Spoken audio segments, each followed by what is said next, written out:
আল্লাহ তাআলা বলেন ইয়াউমাইদিন তুরাদুনা লা তাখফা মিনকুম খাফিয়া। সূরা হাক্ক আয়াত নাম্বার 18। রব্বুল আলামিন বলেন সেই দিন উপস্থিত করা হবে সকল অপরাধীদেরকে, কোনো কিছুই সেই দিন গোপন থাকবে না, সব প্রকাশমান হয়ে যাবে। দুনিয়ায় যারা যে যে ধরনের অপরাধী হবে, হাসরের মাঠে আল্লাহ তাআলা বলছেন যে সেই দিন সকল কর্ম তাদের সামনে প্রকাশমান হয়ে যাবে, কোনো কিছুই গোপন থাকবে না। সুবহানাল্লাহ বলেন। তাহলে এই দুনিয়ায় যারা স্বৈরাচারী মনোভাব নিয়ে স্বৈরাচারী শাসকের প্রেতাত্মারা, ওই সমস্ত ইসলাম বিদ্বেষী ইসলামের দুশ্মনেরা, কোরআনের দুশ্মনেরা, আলেম ওলামাদের দুশ্মনেরা দুনিয়ায় যতদিন বেঁচে ছিল, যতদিন থাকবে কিয়ামত পর্যন্ত, তারা সেই দিন তাদের সকল অপকর্মগুলি হাসরের মাঠে প্রকাশমান হয়ে যাবে। বলছেন কে? আল্লাহ রাব্বুল আলামিন বলেন সেই দিন কিছুই গোপন থাকবে না। আজকে ক্ষমতার দাপট দিয়ে যতই গোপন করে রাখা হোক না কেন, সেই দিন সব প্রকাশমান হয়ে যাবে। ওয়া আখরাজাতিল আরদু আসফালাহা। আল্লাহ তাআলা বলছেন সূরা জিলজালে, সেই দিন জমিনের তলে যা কিছু লুকানো ছিল, জমিন সব কিছুই সব উদ্ঘাটন করে দেবে, সব প্রকাশ করে দেবে। বলুন নাউজুবিল্লাহ। সেই দিন জমিন সব বলে দিবে, সব বলে দিবে। কত আলেম ওলামা হত্যা করা হয়েছে, কত ওই বনি ইসরায়েলের যুগে কত নবী রাসূলদেরকে হত্যা করা হয়েছে, কত ইমানদারদেরকে হত্যা করা হয়েছে, এখন কত হচ্ছে, ভবিষ্যতে কত হবে, সকল কিছু অপকর্মগুলি জমিন সব প্রকাশ করে দেবে। জমিন কার সৃষ্টি? আল্লাহর সৃষ্টি। আল্লাহ তাআলা বলবেন সব বের করে দে। জমিনের ক্ষমতা নাই কোনো কিছু গোপন করে রাখার, সব প্রকাশ করে দেবে। আমার প্রিয় ভাইরা, আল্লাহ রাব্বুল আলামিন বলেন ফাআম্মা মান উতিয়া কিতাবাহু বিয়ামিনিহি ফায়াকুলু হাউমুকরাউ কিতাবিয়া। সূরা হাক্ক 19 নম্বর আয়াত। আল্লাহ রাব্বুল আলামিন বলছেন যার যার আমলনামা ডান হাতে দেওয়া হবে, সে ওই আমলনামা পেয়ে যাবে এবং আনন্দ ফুর্তি করতে থাকবে। কারণ ডান হাতে আমলনামা দেওয়া হয়েছে যাদের, ওই লোকগুলি দুনিয়ায় ছিল সৎকর্মশীল, দুনিয়ায় বিশ্ব নবীর আদর্শকে বাস্তবায়ন করার জন্য সংগ্রাম করেছে, লড়াই করেছে, আল্লাহর জমিন আল্লাহর বিধানকে প্রতিষ্ঠিত করার জন্য সংগ্রাম করেছে, লড়াই করেছে। কেবলমাত্র সেই দিন তাদের ডান হাতে আমলনামা দেওয়া হবে আর তারা আনন্দ ফুর্তি করতে থাকবে।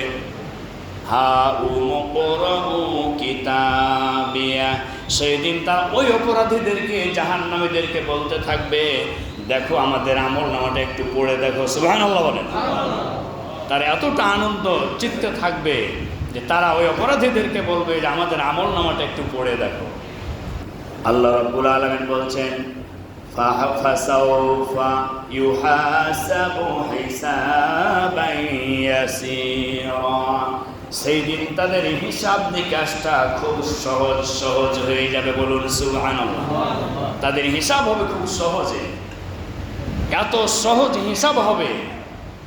আল্লাহর রাসূল সাল্লাল্লাহু আলাইহি সাল্লাম বলছেন যে আয়েশা তুমি জানো কি হাসরের মাঠে সহজ হিসাব কোনটি হবে? তিনি বললেন ইয়া রাসূলুল্লাহ আমি জানি না। নবীজি সাল্লাল্লাহু আলাইহি সাল্লাম বলছেন আয়েশা হাসরের মাঠে সহজ হিসাব হলো এই, হাসরের মাঠে সকল মানুষ সমবেত থাকবে। যখন কোনো অপরাধীকে আল্লাহ তাআলা ডেকে জিজ্ঞেস করবেন পর্দার আড়ালে, কিসের আড়ালে? অর্থাৎ গোপন জায়গায় জিজ্ঞেস করবেন বান্দা দুনিয়াতে এই অপরাধগুলি কি তুই করেছিলি? তখন সে বলবে আল্লাহ আমি যা করার সবই করেছি, তুমি তো সবই জানো, তুমি যদি আজকে আমাকে মুক্তি দাও আমি মুক্তি পাবো। আল্লাহর রাসূল সাল্লাল্লাহু আলাইহি ওয়াসাল্লাম বলছেন যে ওই সময় যদি আল্লাহ তাআলা বলেন যে যা বান্দা তোকে মাফ করে দিলাম, যদি বলেন যে যা গোলাম তোকে মাফ করে দিলাম, তাহলে এটাই হচ্ছে সহজ হিসাব। সুবহানাল্লাহ। আর আল্লাহ তাআলা যদি পাকড়াও করে ফামাই ইয়ামাল মিসকালা যাররাতিন খায়রান ইয়ারা ওয়া মান ইয়ামাল মিসকালা যাররাতিন শাররান ইয়ারা। আল্লাহ তাআলা বলছেন ভালো প্রতিদান যার যা থাকবে তা সে পেয়ে যাবে, এবং খারাপ যার যা আমল থাকবে, নেক থাকবে, খারাপ যার যার গুনাহ থাকবে, এই সমস্ত যাররা যাররা হিসাব তাকে বুঝিয়ে দেওয়া হবে, তার কাছ থেকে হিসাব নেওয়া হবে। তো যাররা যাররা করে যার কাছ থেকে হিসাব নেওয়া হবে, নবীজি বলছেন সেই দিন সে ধরা খেয়ে যাবে। কি খেয়ে যাবে? ধরা খেয়ে যাবে। আমার প্রিয় ভাইরা, আল্লাহ রাব্বুল আলামিন সব কথাই তুলে ধরেছেন। আল্লাহ রাব্বুল আলামিন বলেন, ইন্নী যানানতু আন্নী মুলাকিন হিসাবিয়া। জান্নাতীরা বলবে, আমরা জানতাম যে হাসরের মাঠে আল্লাহ রাব্বুল আলামিনের সামনে আমাদেরকে মুখামুখি হতে হবে। কারা বলবে এই কথা? জান্নাতীরা বলবে যে আমরা জানতাম, নবীদের মুখে শুনেছি, আলেম ওলামাদের মুখে শুনেছি, কোরআন হাদিস পড়ে জেনেছি যে হাসরের মাঠ বলে একটা মাঠ হবে, যেই মাঠে আল্লাহর মুখামুখি আমাদেরকে হতে হবে। এই ভয়াবহতার অবস্থার প্রতি দৃষ্টি রেখে, জাহান্নামকে ভয় করে, জাহান্নামের আযাবকে ভয় করে, আমরা দুনিয়ার ক্ষণস্থায়ী জীবনটাকে তুচ্ছ মনে করে আমরা আল্লাহর গোলামি করার চেষ্টা করেছি যে আল্লাহ তাআলার কাছে হাসরের মাঠে আমাদেরকে মুখামুখি হতে হবে, এটা আমরা জানতাম। কিন্তু দুনিয়ায় যারা স্বৈরাচারী মনোভাব দেখায়, ওই সমস্ত শয়তানগালা, ওই সমস্ত স্বৈরাচারীর প্রেতাত্মারা এটা কি কখনো মনে করে? তারা মনে করে না। তাদের মনে চিন্তা ভাবনা এটাই, খাও দাও ফুর্তি করো, দুনিয়াটা মস্ত বড়, দুনিয়াকে মজা লিল, দুনিয়া তোমারই হয়। সম্মানিত উপস্থিতি, তারা মনে করে দুনিয়ার জীবন ক্ষণস্থায়ী নয়, এই দুনিয়ায় আমাদেরকে অনেক দিন থাকতে হবে। তাই তারা হাজার হাজার কোটি কোটি টাকা সম্পদ তারা বাংলাদেশকে ভোংলা করে দিয়ে, সকল ব্যাংকগুলিকে ঝাঁঝরা করে দিয়ে, সকল সম্পদ নিয়ে তারা পাড়ি জমাইছে বিদেশের মাটিতে। ঠিক না ভাই? ঠিক। তারপরেও যারা বলবেন যে তারাই ভালো ছিল, তারাই হচ্ছে তাদের প্রেতাত্মা। সম্মানিত উপস্থিতি, আমার প্রিয় ভাইয়েরা, মানুষের উপরে জুলুম করা হারাম। জুলুম করা কি হারাম? মানুষের উপরে জুলুম করা হারাম। জুলুমের শেষ নাই।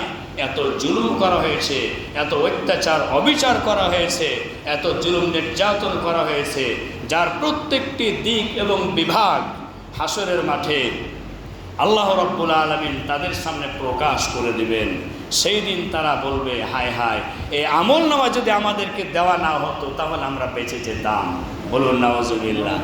কিন্তু আমলনামা দেওয়া হবে না? হবে না? বিশ্বাস করুন, কোরআন থেকে আপনাদেরকে শোনালাম কথা।